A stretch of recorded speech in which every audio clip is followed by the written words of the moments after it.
સ્વાગત છે અમારી YouTube channel life with knowledge 9915 અને અંગ્રેજી શીખો ફટાફટ ચેનલમાં આપણું હાર્દિક સ્વાગત છે મિત્રો। આજે આપણે ફરી શીખવા જઈ રહ્યા છીએ વર્બ એટલે ક્રિયાપદ અને એ વર્બની અંદર હેલ્પિંગ વર્બ વિશે આપણે અભ્યાસ કર્યો હતો। એમાં ટુ બી ના ક્રિયાપદ, ટુ હેવ ના ક્રિયાપદ પણ આપણે શીખ્યા। હવે આપણે શીખીશું મિત્રો ટુ ડુ ના ક્રિયાપદ। તો આમ તો ડુ એટલે કરવું એવો એનો ગુજરાતી અર્થ મિત્રો થાય છે, પણ અહીંયા આપણે હેલ્પિંગ વર્બ તરીકે લેવાનું છે। તો હેલ્પિંગ વર્બ તરીકે લેવાનું છે એટલે સહાયકારક ક્રિયાપદ તરીકે લેવાનું છે। તો મિત્રો ટુ ડુ ના ક્રિયાપદની અંદર બે આવે છે ક્રિયાપદો, ડુ અને ડઝ। તો મિત્રો હવે ડુ અને ડઝ નો ઉપયોગ કયો થાય છે અને કયા કર્તા સાથે થાય છે એ આપણે શીખવાનું છે। તો અહીંયા મિત્રો હેલ્પિંગ વર્બ તરીકે ડુ અને ડઝ નો ઉપયોગ કેવી રીતે થાય?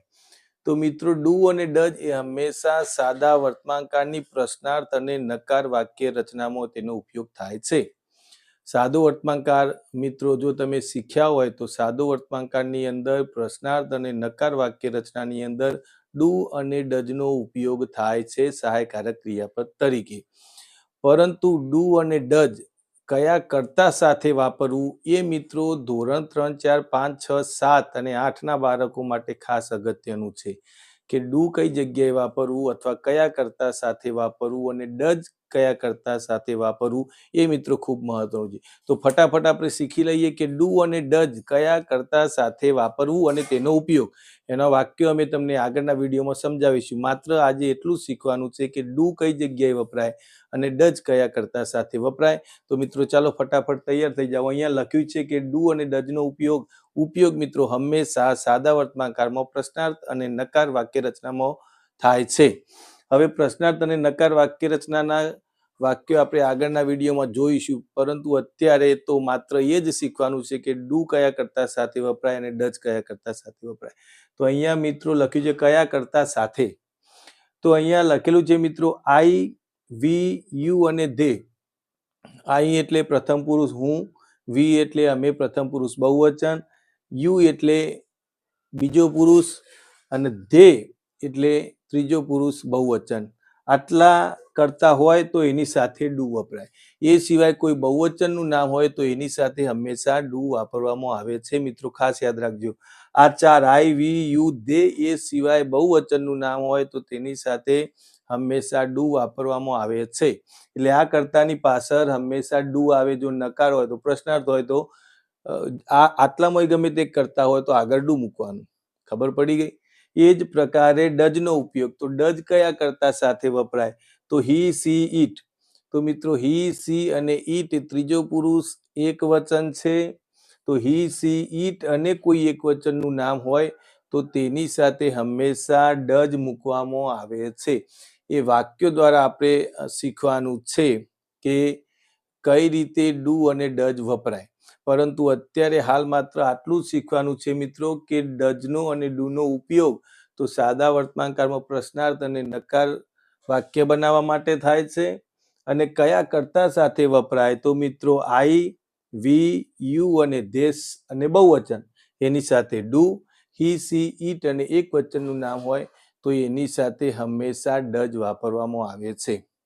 હવે સાદા વર્તમાનકાળમાં કોઈ વાક્ય લેવું હોય તો હી પ્લેઝ ક્રિકેટ આપણે લખીએ તો એનું પ્રશ્નાર્થ બનાવવું હોય તો ડુ હી એવું ના લખી શકાય।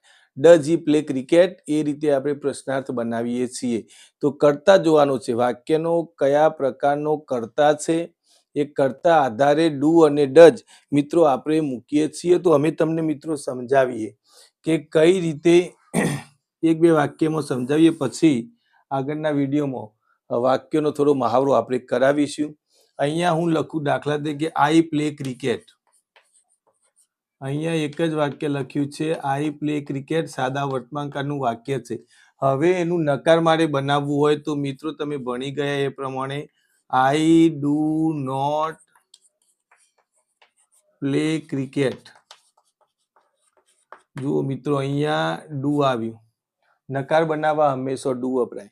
તો ડુ આવી, પણ એ ડુ કેમ આવી? તો આગળ જે છે કર્તા આઈ એ પ્રથમ પુરુષ એક વચન છે એટલે હંમેશા આઈ સાથે ડુ આવે।